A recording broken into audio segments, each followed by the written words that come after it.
The email landed on my phone at 10 minutes past midnight, while I stood shivering under a flickering street lamp outside a nearly deserted guest house in Porto, Portugal. It read only a handful of words, yet each one felt like a stone dropped into my chest. Your contract is terminated, effective immediately, and all company resources are revoked. I read the message 4 times before I could make myself breathe normally again, because my employer had just stranded me on another continent with €60 to my name, a dead corporate card, and a plane ticket that had likely already been canceled. Back home in Denver, my 6-year-old daughter Willow was curled up with the stuffed fox she'd carried everywhere since she was 3, almost certainly dreaming that her mother would be walking through the front door any day now.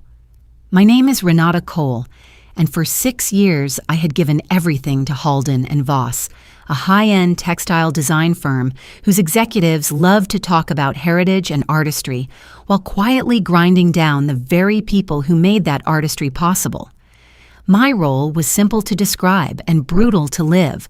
Fly wherever a deal was collapsing, charm or negotiate, or beg whoever needed charming, negotiating, or begging, and drag broken partnerships back from the edge before the board noticed anything had gone wrong.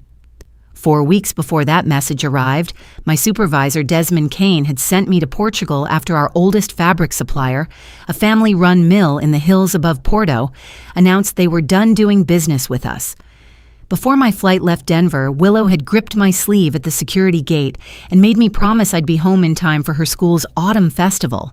And I'd sworn it to her, even though some quiet part of me already doubted Desmond would make that possible. The mill belonged to a stubborn, soft-spoken craftsman named Thomas Ferreira, whose workshop smelled of raw wool and cedar, and whose patience with our company had clearly run out long before I ever landed. He refused to even sit down with me at first, listing off 2 years of late payments, impossible deadlines, and a company that treated his weavers like interchangeable parts rather than the artisans who built Halden and Voss's entire reputation.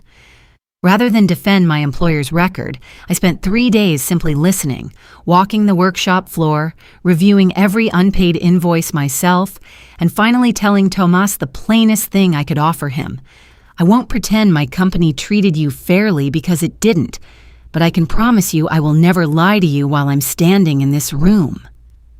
Something in that honesty cracked the ice between us, and over the following days, our stiff, wary meetings slowly became something closer to a real partnership built on fair pricing, honest timelines, and a respect neither of us had expected to find.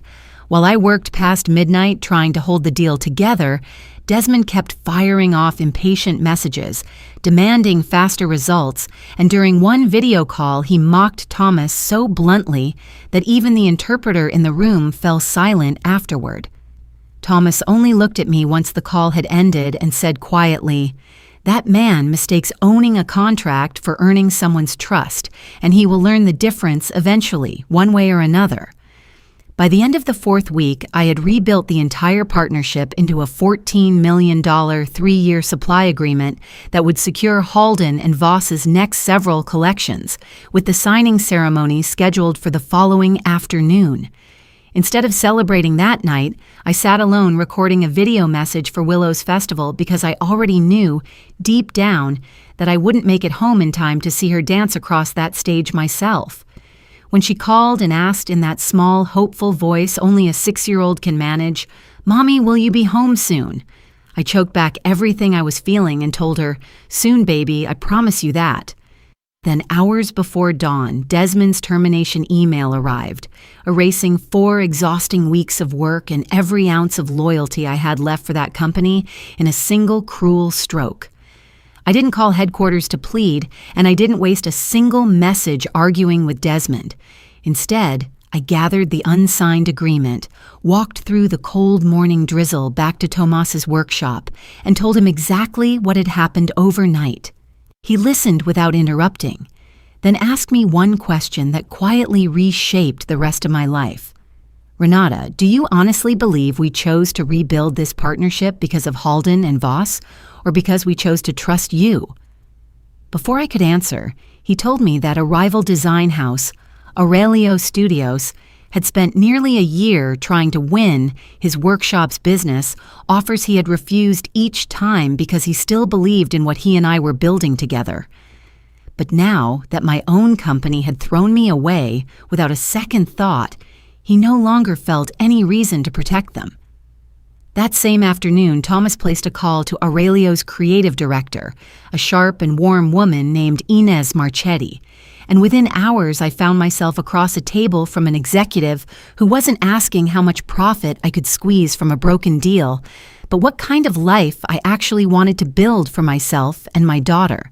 Inez listened patiently as I described years of missed birthdays, midnight phone calls from panicked suppliers, and the quiet fear that saying no to my employer even once might cost Willow and me the stability we depended on.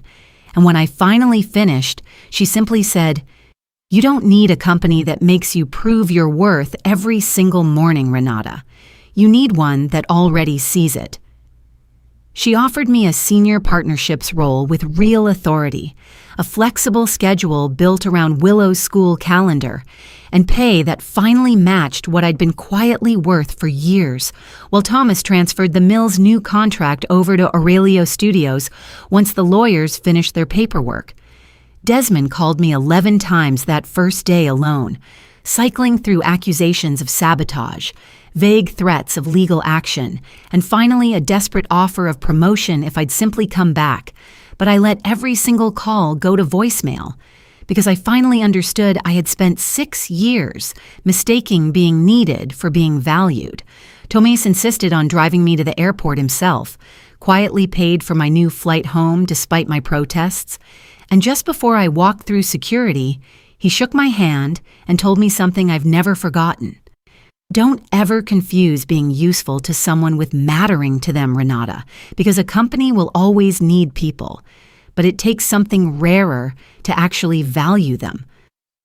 When I landed in Denver, Willow spotted me before I even cleared the gate and sprinted across the terminal so fast her little backpack nearly slipped off her shoulder. And the instant she collided into my arms, I forgot about Desmond, the canceled card, and the $14 million deal entirely, because all that mattered was her voice whispering, "You're really home."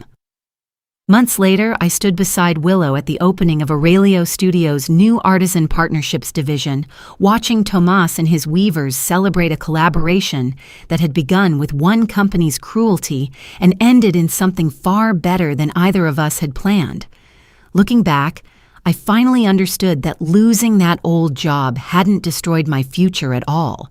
It had simply forced it out into the light, where I could finally see it clearly. And if anyone ever makes you feel replaceable, remember that their failure to see your worth was never actually about your worth at all. Please subscribe to our channel and share this video with your friends and family. We create entertaining and inspiring stories for our viewers, and your support helps us continue making great content for you.